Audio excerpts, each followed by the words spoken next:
लावला.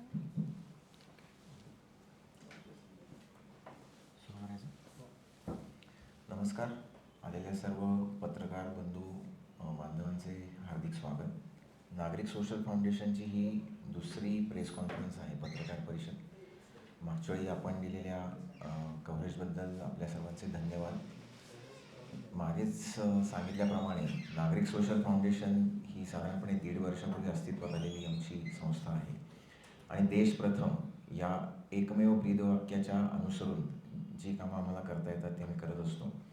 यातलं एक महत्त्वाचं काम जे आम्ही करतो ते लीगल पॉलिसी रिफॉर्म्स या संदर्भातलं काम आम्ही खूप हिरहिरीने आणि सिन्सिअरली करण्याचा आम्ही प्रयत्न करतो आहे. मागच्या वेळी आम्ही एक विषय मांडला होता, तो बेसिकली फोर्सफुल इल्लिगल कन्व्हर्जन्स या संदर्भातला होता. आता ह्याच ह्याच्यामध्ये दुसरा जो कायदा आम्हाला वाटतो आहे की ज्याच्यामध्ये काही गोष्टी सरकारकडून दुर्लक्षित आहेत किंवा महाराष्ट्र सरकारकडून स्पेसिफिकली ह्याच्यावर काही ॲक्शन्स घेतल्या जाव्यात याबाबत आम्हाला काही मुद्दे मांडायचे आहेत. त्या संदर्भात आम्ही आज इल्लिगल इमिग्रेशन जे भारतामध्ये होतं त्या संदर्भात आसाममध्ये एक कायदा झालेला आहे आणि काही राज्यात अजून तो होऊ घातलेला आहे. तर तसंच आपल्याकडेही व्हावा अशी आमची इच्छा आहे. कारण तुम्ही बघितलं तर बांगलादेशच्या शेजारी मेघालय, त्रिपुरा, आसाम, वेस्ट बेंगॉल हे सगळे जे प्रदेश आहेत ते थोडे पोरस आहेत आणि आज 145 कोटी लोक आपण असताना अजून त्याच्यात इल्लिगली जर का कोणी येत असेल तर तो एक मोठा धोका आपल्या देशाला संभव होऊ शकतो. तर या संदर्भातच आज आम्ही प्रेस कॉन्फरन्स बोलवली आहे. आलेल्या प्रत्येकाचे स्वागत आणि धन्यवाद. मी ॲडव्होकेट मंजिरी जोशी यांच्याकडे बेसिकली आज कार्यक्रमाचं पत्रकार परिषदेचं सूत्र देतो, कारण त्यांनी याच्यावर विशेष अभ्यास करून हा पेपर तयार केलेला आहे. तसंच माझ्याबरोबर आज सर्वेश मेंदळे ज्यांनी मागच्या वेळी फोर्सफुल कन्व्हर्जन्सवर आपल्याला माहिती दिली होती आणि आमच्या काय अपेक्षा आहेत सरकारकडे याबाबत मांडणी केली होती. तर आज ते दोघं याच्यावर तुम्हाला थोडंसं ब्रीफिंग देतील. नमस्कार. सध्या महाराष्ट्रात बेकायदेशीर नागरिक किंवा बेकायदेशीर परदेशी नागरिक किंवा स्थलांतरित यांच्यामुळे जे काही ऑपरेशन सिंधूनंतर जो काही आपला आकडा समोर आला तो खरोखर म्हणजे खडबडून जागे करणारा होता. त्यामुळे या ज्या काही याच्यावर युद्धपातळीवर जर काही उपाययोजना झाली नाही तर फार परिस्थिती गंभीर होईल असे वाटल्याने आम्ही याच्यावर थोडा नागरिक सोशल फाउंडेशनतर्फे अभ्यास करण्याचं ठरवलं आहे. आता मूळतः आपण बेकायदेशीर स्थलांतरित किंवा परदेशी म्हणजे कोण, तर परदेशी नागरिक म्हणजे जे भारताचे नागरिक नाही आहेत ते, आणि जे स्थलांतरित म्हणजे परदेशी नागरिक जे मोठ्या काळाकरता भारतामध्ये वास्तव्यासाठी येतात किंवा कायमस्वरूपी इथे शिफ्ट होतात, स्थिरावतात, त्यांना स्थलांतरित म्हणतात. मग बेकायदेशीर म्हणजे कोण, तर ज्यांच्याकडे जी कायद्याने नमूद कागदपत्र, व्हिसा, त्याच्यानंतर पासपोर्ट यासारखी वैध कागदपत्र नसतात किंवा असली तरी त्यांची मुदत संपल्यानंतर देखील ते इथे राहतात किंवा कारण संपल्यानंतर देखील ते इथे राहतात, त्या लोकांना बेकायदेशीर असे म्हटले जाते. पासपोर्ट आपल्या सिटिझनशिप ॲक्टमध्ये किंवा इमिग्रंट्स अँड फॉरेनर्स ॲक्टमध्ये याच्या डेफिनेशन्स किंवा व्याख्या दिल्या गेलेल्या आहेत. आता महाराष्ट्र हा बेकायदेशीर स्थलांतरितांचं लक्ष का आहे, तर आमच्या अभ्यासानुसार याची एक 4-6 कारणं आहेत. तर सर्वप्रथम महाराष्ट्र हा एक आर्थिक केंद्रबिंदू आहे भारताचा. भारताची आर्थिक राजधानी म्हणून मुंबई ओळखली जाते. त्यामुळे इथे पायाभूत सुविधा खूप चांगल्या असल्याकारणाने आंतरराष्ट्रीय विमानतळे, बंदरे, त्याच्यानंतर दळणवळणाच्या सोयी, राहण्याच्या सोयी या सर्व चांगल्या असल्याकारणाने परदेशी नागरिक महाराष्ट्राला गुंतवणूक करण्यासाठी मोठे प्राधान्य देतात. त्यामुळे परदेशी नागरिकांचे इथे गुंतवणूक करण्यासाठी येण्याचे प्रमाण मोठ्या पर्सेंटेजमध्ये आहे. तसेच उलट अर्थाने देखील की मुंबई, पुण्यासारखी जी काही महाराष्ट्रातली शहरं आहेत ही जागतिक स्तरावरची व्यापारी केंद्रे असल्याकारणाने इथे जेव्हा एखादी दहशतवादी किंवा एखादी त्या तत्सम एखादं कृत्य परदेशी नागरिकांकडून घडतं तेव्हा त्याची अख्ख्या जगात दखल घेतली जाते आणि त्यांचा जो काही उद्देश असतो तो साध्य केला जातो. त्यामुळे देखील महाराष्ट्राकडे बेकायदेशीर परदेशी नागरिकांना यावंसं जास्त वाटतं. या उपर बॉर्डर राज्यामध्ये जे काही परदेशी नागरिक येतात बेकायदेशीर रीतीने, त्यांना त्या राज्यांमध्ये त्यांच्या डे टू डेच्या नीड्स भागवण्याकरता तितक्या अशा सोयी उपलब्ध नसल्या कारणाने आर्थिकदृष्ट्या जे सधन महाराष्ट्र आहे तिकडेच त्यांचा ओढा होतो आणि इथे ते छोटे मोठे रोजगार करून त्यांच्या डे टू डे नीड्स भागवतात आणि इथल्या मोठी महानगरे असलेल्या ठिकाणी छोट्या वस्त्यांमध्ये झोपडपट्ट्यांमध्ये ते स्थिरावतात देखील. या उपर सगळ्यात मोठं एक कारण असं आहे की महाराष्ट्राला पश्चिम किनारपट्टीला असलेली एक समुद्र किनारपट्टी जी ऑलमोस्ट 720 किलोमीटरची असल्या कारणाने तिथून आणि ती इंटरनॅशनल बॉर्डरप्रमाणे ट्रीट केली जात नसल्या कारणाने तिथून थोडी बॉर्डर पेट्रोलिंग आणि या स्टाईलमध्ये तिथे जर सर्वेलन्स नसल्या कारणाने शिथिलता असल्या कारणाने समुद्रामार्गे महाराष्ट्रामध्ये प्रवेश करणं सोपं आहे. त्यामुळे देखील महाराष्ट्रामध्ये बेकायदेशीर नागरिक मोठ्या प्रमाणात सध्या येत आहेत असं आमच्या अभ्यासांती आम्हाला वाटलेलं आहे. आता सध्या बेकायदेशीर नागरिकांसाठी भारतामध्ये कोणते कायदे आहेत तर सध्या अस्तित्वात असलेला कायदा म्हणजे इमिग्रेशन अँड फॉरेनर्स ॲक्ट 2025. आता या कायद्यानुसार मुळात हा कायदा 1 सप्टेंबर 2025 रोजी पारित झालेला आहे. म्हणजे पहलगामच्या इन्सिडेंटनंतर केंद्र सरकारने passport act, registration of foreigners act आणि इमिग्रेशन ॲक्ट यांसारखे कायदे रद्द करून एकत्रित एक असा कायदा हा इमिग्रंट्स अँड फॉरेनर्स ॲक्ट हा पारित केला. या कायद्याचा मुख्य उद्देश असा आहे की येणाऱ्या प्रत्येक नागरिकाची राहणे, माहिती, प्रवेश या सर्वाच्या नोंदी ठेवणे, तसेच बेसिकली सुरक्षा आणि राष्ट्रीय हित जपणे यासाठी त्यांनी याच्यामध्ये बऱ्यापैकी पूर्वीच्या कायद्यांमध्ये असलेले लूप होल्स हे बऱ्यापैकी ओव्हरकम करायचा प्रयत्न केलेला आहे. थोडे कायदे, पेनल्टीज या सर्व कडक केलेल्या आहेत आणि या कायद्यानुसार बेसिकली एकत्रीकरण केल्यामुळे 4 वेगवेगळे कायदे रेफर करावे लागत नाही आहेत परदेशी नागरिकांच्या बाबतीमध्ये कोणतीही ॲक्शन घेताना. तर हा एक चांगला बदल घडलेला आहे. या कायद्यानुसार कोस्टलच्या अधिकाऱ्यांना देखील मोठ्या प्रमाणामध्ये राईट्स दिले गेलेले आहेत. परंतु कोणतेही अधिकार दिले गेलेले असले तरी फायनली त्याची अंमलबजावणी करण्याकरता किंवा त्याच्यावर कोणताही आदेश घेण्याकरता केंद्र सरकारने जे काही अधिकारी नेमलेले आहेत त्यांची परमिशन ही कंपल्सरी आहे. कारण हे सर्व अधिकार केंद्र सरकारने स्वतःकडे राखून ठेवलेले आहेत. त्यामुळे आधी इथे जे काही कोस्टलचे अधिकारी असतील ते त्यावर चौकशी करणार, शहानिशा करणार, ते परत सेंट्रलनी नेमलेल्या पारित केलेल्या अधिकाऱ्याकडे पाठवून देणार. याही सर्व वेळखाऊ आणि किचकट आहे. त्यांना इमिजिएटली तिथल्या तिथे ॲक्शन घेता येत नाही आहे जरी त्यांच्या समोर घटना घडत असल्या तरीसुद्धा.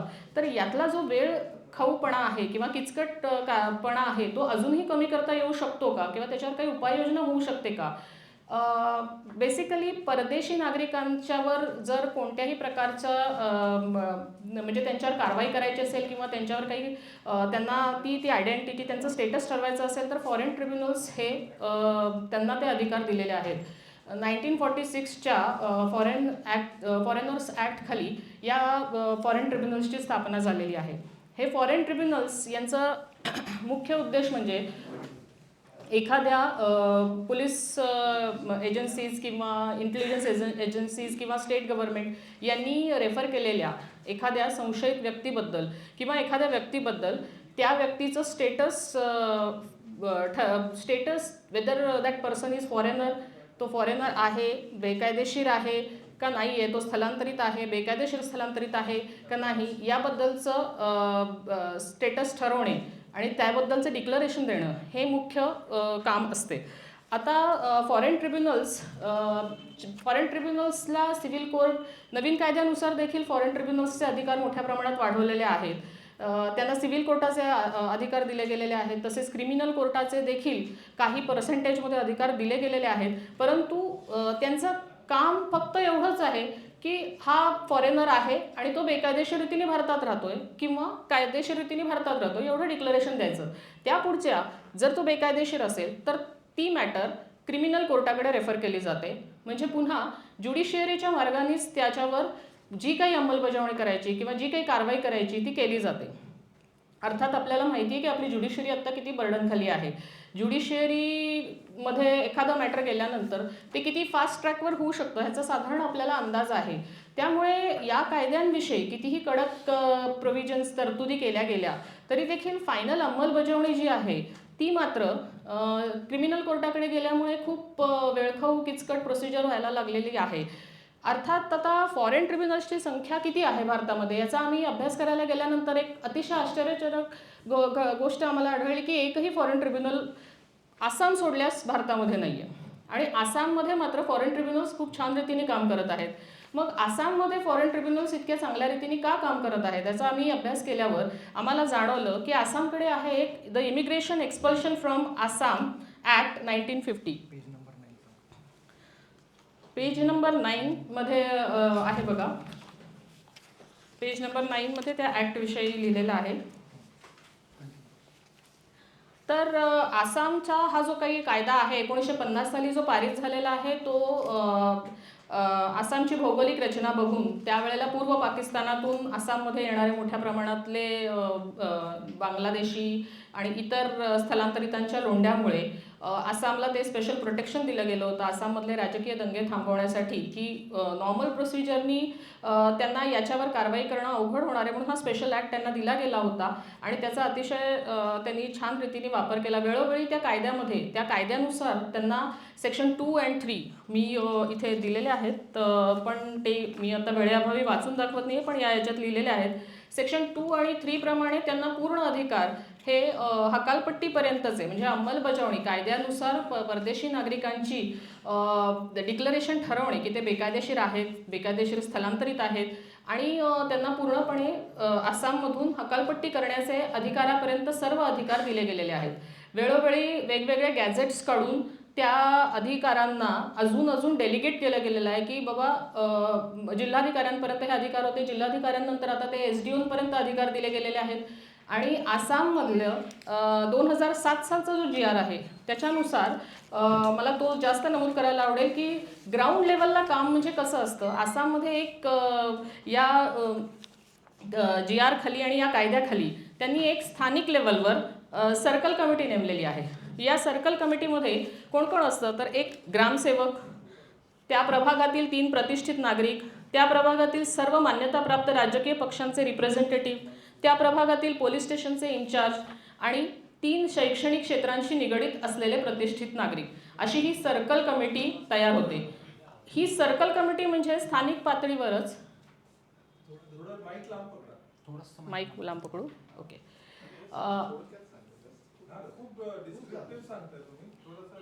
ॲक्च्युअली माझा सांगण्याचा उद्देश असा आहे की स्थानिक पातळीवर जाऊन ते लोक बेकायदेशीर नागरिकांना शोधतायत कसे. कारण आपल्या इथे कसं आहे की केंद्रीय म्हणजे केंद्र सरकारने जे काही दिलेलं आहे ते तळागाळातल्या आपल्या स्थानिक लोकांना अधिकारच दिले गेलेले नाही आहेत.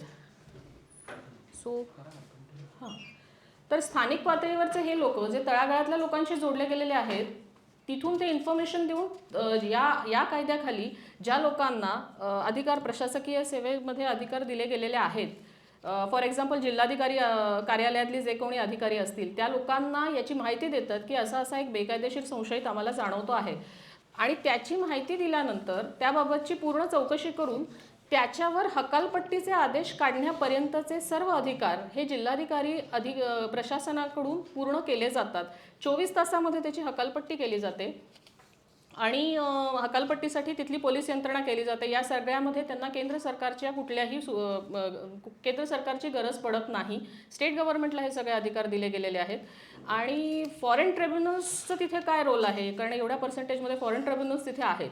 तर फॉरेन ट्रिब्युनल्स जर एखादी किचकट केस असेल तर ती फॉरेन ट्रिब्युनल्स तिथे हँडल करतात. त्यामध्ये व्यवस्थित डॉक्युमेंटेशन कागदपत्रे यांचा सर्व अभ्यास करून त्याबाबत न्यायनिवाडा देऊन मग त्याबाबत फॉरेन ट्रिब्युनल्स हे करतात. पण अंमलबजावणीचे अधिकार एकदा का फॉरेन ट्रिब्युनलने ठरवलं की हा बेकायदेशीर नागरिक आहे तर तिथला जो स्टेट गव्हर्नमेंटचे जे नेमलेले अधिकारी आहेत प्रशासकीय अधिकारी ते इमिजिएटली हकालपट्टीचे आदेश काढतात विदिन 24 आवर्समध्ये. म्हणजे फॉरेन ट्रिब्युनल्सची संख्या जर आसाममध्ये आपण जर बघितली तर ती आज मितीला 100 आहे आणि 200 अर्ज प्रलंबित आहेत. तर हा विरोधाभास आहे की भारतामध्ये एकही फॉरेन ट्रिब्युनल नाही आणि आसाममध्ये 100 आहेत, 200 प्रलंबित आहेत. आणि केसेस डिस्पोज ऑफ केलेल्या जर आपण बघितल्या तर 2023 साली 3,34,000 केसेस फॉरेन ट्रिब्युनलनी डिसाईड केलेल्या आहेत आणि 25मध्ये 1,65,000 केसेस ऑलमोस्ट फॉरेन ट्रिब्युनलनी डिसाईड केलेल्या आहेत. अच्छा, पण मग असा कायदा, तर अशा प्रकारे फॉरेन ट्रिब्युनल्स जर आसाममध्ये इतक्या छान रीतीने काम करतायत, तर महाराष्ट्रामध्ये एकही फॉरेन ट्रिब्युनल नसणे, एकही डिटेन्शन सेंटर नसणे, तर आमची अशी मागणी आहे की कायद्यानुसार आसामसारखा एखादा जो फास्ट ट्रॅकवर अंमलबजावणी करेल असा कायदा आम्हाला मिळावा आणि त्याची अंमलबजावणी आम्हाला फास्ट ट्रॅकवर करता यावी. जो आत्ता एक्झिस्टिंग कायदा आहे त्याची देखील अंमलबजावणी फास्ट ट्रॅकवर आम्हाला करता यावी, कारण क्रिमिनल कोर्टात गेले की आम्हाला खूप उशीर होतो, वेळखाऊ किचकट प्रोसिजर होतीये आणि बेकायदेशीर नागरिकांची जी काही संख्या महाराष्ट्रामध्ये वाढती आहे आणि त्यातून जो एक धोका अंतर्गत सुरक्षिततेला आणि भारताच्या आर्थिक सुरक्षिततेला निर्माण होतोय तो लवकरात लवकर गव्हर्नमेंटनी यात लक्ष घालून दूर करावा.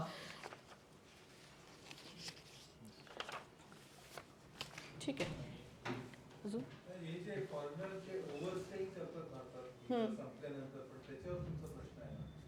त्याच्यावर म्हणजे जे ओव्हरस्टेईंग करतात ते बेकायदेशीर परदेशी नागरिक होतात.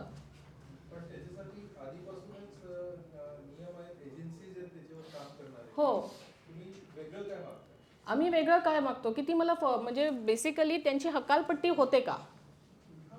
त्याच्यात दोन गोष्टी आहेत. एक जे तुम्ही म्हणला तो पण पॉईंट आहे आणि जे इलिगल पद्धतीने आले ते पण आहे. नाही,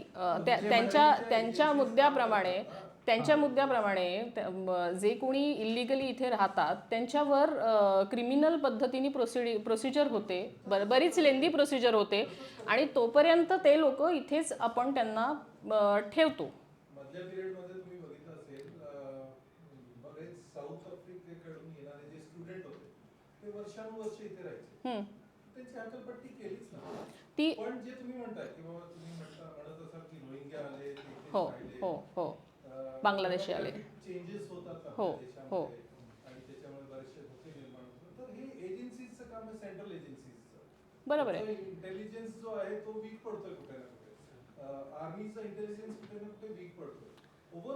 एक्झॅक्टली तेच आमचं म्हणणं आहे ना की जर त्या एजन्सीज वीक पडतायत तर तुम्ही स्टेट गव्हर्नमेंटला अधिकार देऊन आसामसारखं तळागाळातल्या या सर्कल कमिटी का नाही निर्माण करत.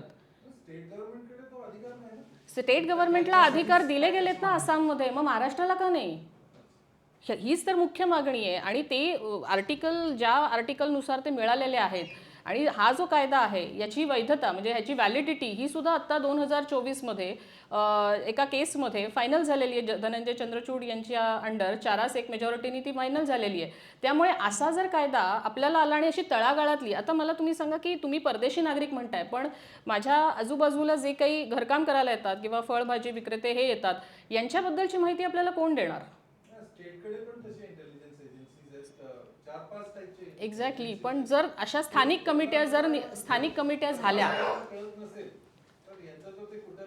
पण मग एक प्रॉब्लेम आहे आयडेंटिफिकेशनचा, जो तुम्ही बरोबर बोलले. आयडेंटिफाय झाल्यानंतर त्याला डिपोर्ट करण्याची जी मधली जी प्रोसेस आहे ना ती प्रोसेस फास्ट व्हावी याच्यासाठी या कायद्याची मागणी आम्ही करतो. आयडेंटिफिकेशन करणारा पार्ट वेगळा झाला आणि स्पीडी प्रोसेस करून डिपोर्ट करण्याची आमची मागणी. आयडेंटिटी पण फास्ट व्हावी आणि डिपोशन ते पण फास्ट व्हावं, हकालपट्टी पण फास्ट व्हावी. या दोन्हीसाठी आहे की तुम्ही जे म्हणताय की स्टेट इंटेलिजन्स जर कमी पडत असेल तर पर्याय काय आहे. तर आहे ना आपल्याच देशामध्ये दुसऱ्या राज्यामध्ये असे पर्याय आहेत अवेलेबल, मग आपण का नाही ते घ्यायचे. आमचं म्हणणं आहे की थोडं इग्नोर्ड आहे सरकारकडनं, राज्य सरकारचा सेन्सिटिव्हिटी ऑफ मुंबई बघता त्याच्यावर जास्त राज्य सरकारने महाराष्ट्राच्या लक्ष दिलं पाहिजे. आणि दुसरी गोष्ट तुम्ही म्हणतात जे एंटर लिगली आले पण नंतर ओव्हरस्टेट झाले तो एक वेगळा विषय, आणि जे कुठली एंट्री न होताच आत घुसतात बॉर्डर पोरस असल्यामुळे त्या लोकांवर जास्त, कारण ते देशविरोधक देशविघातक गोष्टी करू शकतात. तर ह्याच्यावर कुठल्या स्टेट गव्हर्नमेंटचा नाही, पण आपण आत्ता महाराष्ट्राबद्दल जास्त कन्सर्न आहोत कारण शेवटी कॅपिटल आहे आपली फायनान्शियल आणि इथे लोक प्रत्येकजण येतात आणि उद्योगधंदे करतात आणि त्यांना बिलॉंगिंगनेस नसतं या देशाबद्दल. तर असे लोक शोधून त्यांचे डिपोर्टेशनची प्रोसेस डिसेंट्रलाइज करणं हे जास्त महत्त्वाचं आहे. सेंट्रल एजन्सीजचं आहे पण अधिकार खाली जर का ट्रिब्युनलला दिले तर ते डिसिजन मेकिंग लवकर होईल अशी आमची मागणी आहे की त्या लोकांवर लवकरात लवकर कारवाई होऊन प्रोसेस नीट सेट झाली पाहिजे. इट्स अ लॉंग प्रोसेस पण ती सेट कधीतरी व्हायला पाहिजे कारण तो इग्नोर्ड एरिया असं आम्हाला वाटतं. लॉ मध्ये असं आहे की आपल्याला माहित आहे, आपण सगळे वकील असाल तर काय प्रोसेस किती लेंदी असते हे सगळं माहीतच आहे. ट्रिब्युनलला असं काय वेगळं देणार आहे ते की ट्रिब्युनल ऑलरेडी फॉरेन ट्रिब्युनल आहे, त्याला सिव्हिल कोर्टाचे राईट्स दिले गेलेले आहेत. It's a quasi judicial body, अर्धन्यायिक म्हणता येईल अशी बॉडी आहे. तर त्याच्याही पलीकडे जाऊन हे स्थानिक प्रशासनाला किंवा जिल्हाधिकारी कार्यालयाला हे राईट्स दिले जावेत अशी आमची मागणी आहे. जो काही पुणे मुंबई यासारख्या शहरांचा जो काही विस्तार आहे तो बघता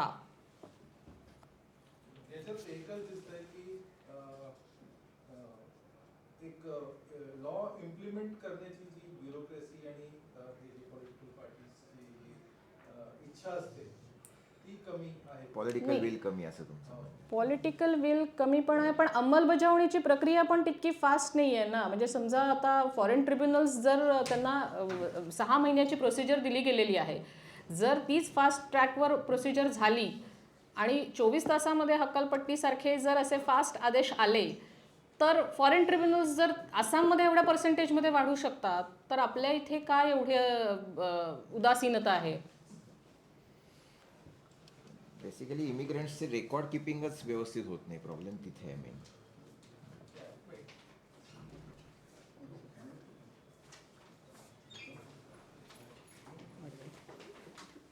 एक ते दोन मिनिटामध्ये. 1 ते 2 मिनिटामध्ये सगळं. अच्छा, पहिलं तुमची ओळख, ओके. राहू दे, खाली सांगतो. बरं, 1 ते 2 मिनिटामध्ये असं एकदम थोडक्यात सांगा. बरं, अच्छा. थांबा.